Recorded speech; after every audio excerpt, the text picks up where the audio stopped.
نبی پاک صلی اللہ علیہ وسلم نے نا ہماری توجہ دلائی. حضور صلی اللہ علیہ وسلم نے فرمایا بے توجہی کے ساتھ ادھر ادھر خیالات کر کے رب سے نہ مانگا کرو، تردد کے ساتھ بے یقینی کے ساتھ نہ مانگا کرو، بلکہ رسول کریم صلی اللہ علیہ وسلم نے فرمایا، یہ حدیث پاک مسلم شریف میں موجود ہے، حضور فرمانے لگے جب رب سے مانگو نا تو اصرار کر کے مانگو. جب رب سے مانگو تو اصرار کر کے، بچہ ناز دکھا رہا ہے اصرار کر رہا ہے، اللہ سے مانگو تو اصرار کر کے مانگو. اور فرمایا رغبت کے ساتھ مانگو. کیا خوبصورت لفظ ہے حدیث کے. حضور فرمانے لگے اصرار کر کے مانگو، رغبت کر کے مانگو. رب کے لیے کوئی چیز دینا مشکل تو نہیں ہے نا، اس کے لیے کوئی مشکل ہے تمہیں عطا کرنا؟ تو رغبت کر کے اللہ سے سوال کرو، اسے مناؤ. اور خود نبی پاک صلی اللہ علیہ وسلم کا حال یہ تھا. حضرت عائشہ صدیقہ رضی اللہ تعالیٰ عنہ فرمانے لگی کہ نبی پاک دعا رسول اللہ صلی اللہ علیہ وسلم، یہ لفظ ہے حضرت عائشہ کے. اللہ اکبر، ذرا ان میں ڈوب کر دیکھیے گا، ذرا ان لفظوں میں کھو کر دیکھیے گا. ام المومنین کیا فرماتی ہیں؟ حضرت عائشہ صدیقہ فرماتی ہیں، یہ بھی مسلم میں موجود ہے، کہتی ہیں دعا رسول اللہ، کہتے ہیں نبی پاک نے دعا مانگی، حضور نے دعا مانگی. سبحان اللہ، کیا لفظ ہیں، کیا وجد آفرین جملے. کہتے ہیں دعا رسول اللہ، نبی پاک نے دعا مانگی، ثم دعا، دعا مانگ کر حضور پھر دعا مانگنے لگے.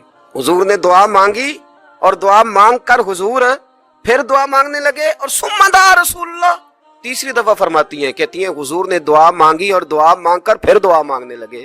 یعنی حضور نے دعا مانگی اور پھر دعا مانگی اور دعا ختم ہو گئی تو تیسری دفعہ پھر دعا مانگی. یعنی حضور نے مانگا. کیا کہا حضرت نے؟ فرمانے لگے مانگیں گے مانگے جائیں گے، منہ مانگی پائیں گے. سرکار میں نہ لا ہے نہ حاجت اگر کی ہے، مانگیں گے مانگے جائیں گے، منہ مانگی پائیں گے. حضور نے دعا مانگی اور دعا مانگ کر پھر دعا مانگی اور دعا مانگ کر پھر دعا مانگی. تو نبی پاک صلی اللہ علیہ وسلم کا تو اللہ سے مانگنے کا، اس کو منانے کا یہ طریقہ. حضرت عبداللہ ابن عمر فرمانے لگے، یہ لفظ ابو داؤد شریف میں موجود ہے، ذرا ان کا بھی ذائقہ محسوس کیجئے گا. حضرت سیدنا عبداللہ ابن عمر فرماتے ہیں میں حضور کی مجلس میں حاضر تھا، حضور مانگنے لگے اللہ سے، حضور اللہ سے مانگنے لگے. میں تو کئی دفعہ یہ دعا بھی مانگنے لگ جاتا ہوں کہ اللہ تو ان دعاؤں کی طرف تو دیکھ جو تیرے رسول نے ہمارے لیے مانگی.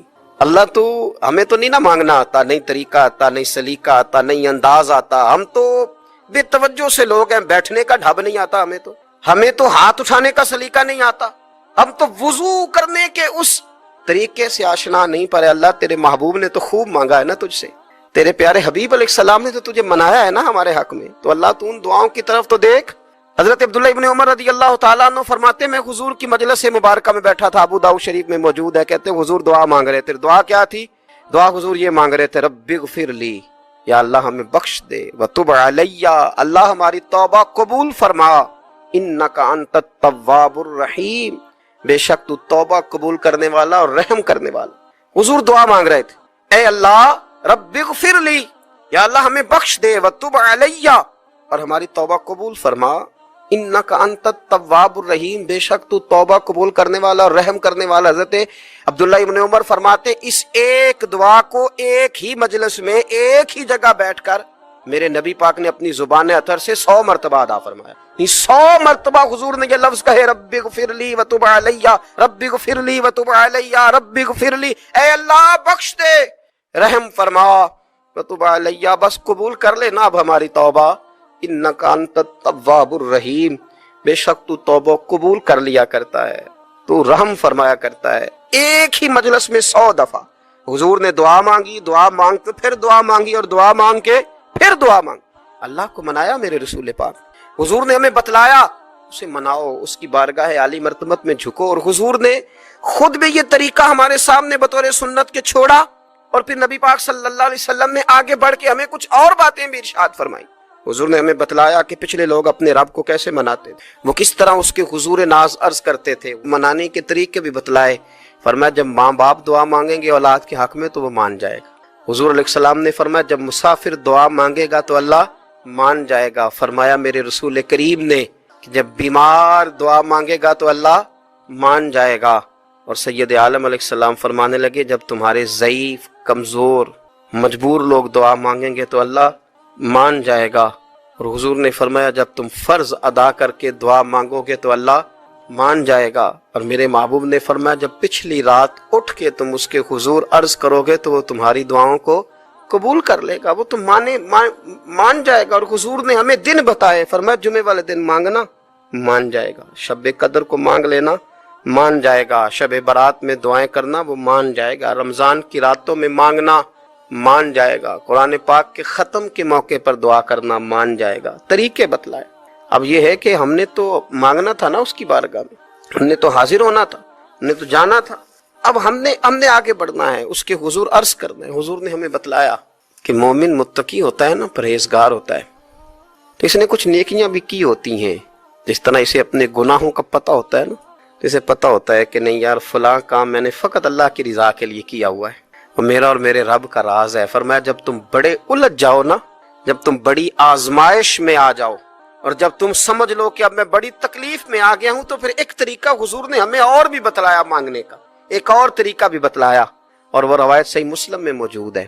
راوی حضرت عبداللہ ابن عمر رضی اللہ تعالیٰ عنہ، حضور فرماتے ہیں 3 لوگ سفر کر رہے تھے۔ یہ آپ اندازہ فرمائیے، صحیح مسلم کی حدیث ہے، اور ذرا حضور کے سمجھانے کا ایک یہ رنگ بھی ہے اللہ کو منانے کا، ایک یہ انداز بھی ہے اس کی بارگاہ میں گزارشات پیش کرنے کا، یہ بھی ایک طریقہ حضور نے ہمیں بتلایا۔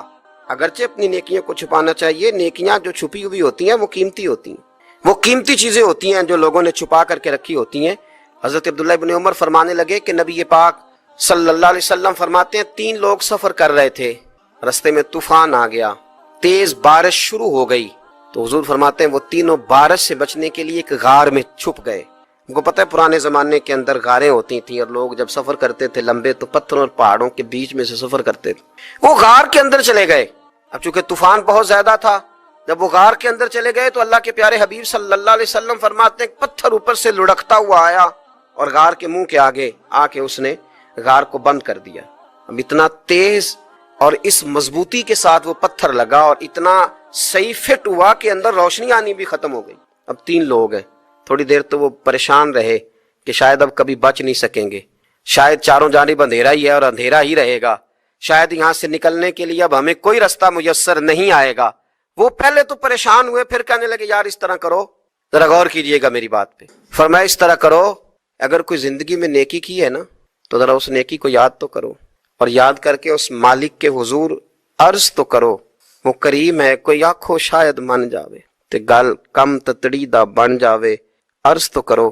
ان میں سے یہ آپ اندازہ فرمائیے، یہ بات بیان کر رہا ہے، یہ مدینے والے رسول بیان کر رہے ہیں، یہ نبی پاک علیہ السلام نے بیان فرمایا، یہ وہ کہانی ہے جو ہمیں ہمارے نبی پاک نے سنائی، رسول کریم علیہ السلام نے ہمیں بتلائی، یہ داستان محبت۔ حضور فرمانے لگے ایک نے ان میں سے ہاتھ اٹھائے، اور اس نے انداز کیا چھیڑا، عرض کرنے لگا اللہ تو جانتا ہے نا میں نے بکریاں رکھی ہیں، میں غریب ہوں، مزدور ہوں، اور مالک تو یہ بھی جانتا ہے کہ میرے بچے بھی ہیں، بیوی بھی ہے، پر میں جب بھی گھر لوٹا ہوں تو دودھ میں نے بچوں اور بیوی کو پہلے نہیں دیا، بوڑھے ماں باپ کو پہلے دی۔ اور دعا اس دولت کا نام ہے جو صرف مومن کے پاس ہے، کافر کے پاس نہیں۔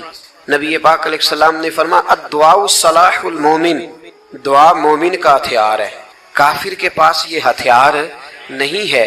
مومن جب اپنے مالک کے حضور دعا مانگتا ہے نا، دنیا میں آپ کسی سے زیادہ مانگے تو وہ ناراض ہو جاتا ہے، وہ کہتا ہے بھائی تو نے تو کام بنا لیا ہے، کل بھی دیا تھا، پرسوں بھی دیا تھا، روز روز تجھے کون دے۔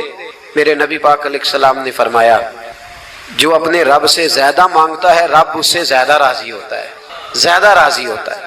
اب دعا مخصوص اوقات نہیں دعا کے، فرمایا اذا دعان، جب بھی دعا مانگو گے تمہارا رب تمہاری دعا کو، جب بھی دعا تو دعا کرتے رہنا چاہیے، ہر وقت دعا میں بندہ شامل رہے، اللہ کے ذکر میں شامل۔ یہ جو قرآن مجید نے کہا نا یا ایھا الذین آمنوا اذکروا اللہ ذکرا کثیرا، اے ایمان والو اپنے رب کا ذکر کثرت سے کرو، وسبحوہ بکرۃ واصیلا، اور صبح و شام اسی کی پاکی بیان کرو۔ تو اس سے مراد یہ نہیں ہے کہ تسبیح لے کے سارا دن مسجد میں بیٹھے رہو اور کام کوئی نہ کرو، بلکہ اس کا مطلب یہ ہے کہ روٹی شروع کرو تو اللہ کے نام سے، اختتام کرو تو اللہ کے نام، سو جاؤ تو رب کا نام لے کے، سویرے اٹھو تو اللہ کا نام لے کے، جب تمہیں کوئی چیز اچھی لگے تو ماشاءاللہ کہو، جب کوئی مصیبت آئے تو کہو انا للہ و انا الیہ راجعون۔ تو سارا دن اللہ کا ذکر جاری رہے گا۔ نبی پاک صلی اللہ علیہ وسلم نے مسلمان کو ایک دوسرے سے ملنے کا طریقہ بتایا۔ مصیبت آئے تو کیا کہنا ہے؟ صرف فوتگی پہ نہیں کہنا، اس کی وضاحت کر دو۔ کوئی بھی الذین اذا اصابتہم مصیبہ، جب بھی کوئی مصیبت آئے، اللہ کے بندے کہتے ہیں ہم اللہ کی طرف سے آئے ہیں اور اللہ کی طرف ہی ہم نے لوٹ جانا۔ تو میرے عزیز ہر وقت اللہ کا ذکر جاری رہے گا، ہر وقت زبان پہ رب کریم کا۔ دیکھیں نا نبی پاک علیہ السلام نے ہمیں ملاقات کا طریقہ بتایا۔ ایک صحابی آئے تو انہوں نے آ کے کہا السلام علیکم،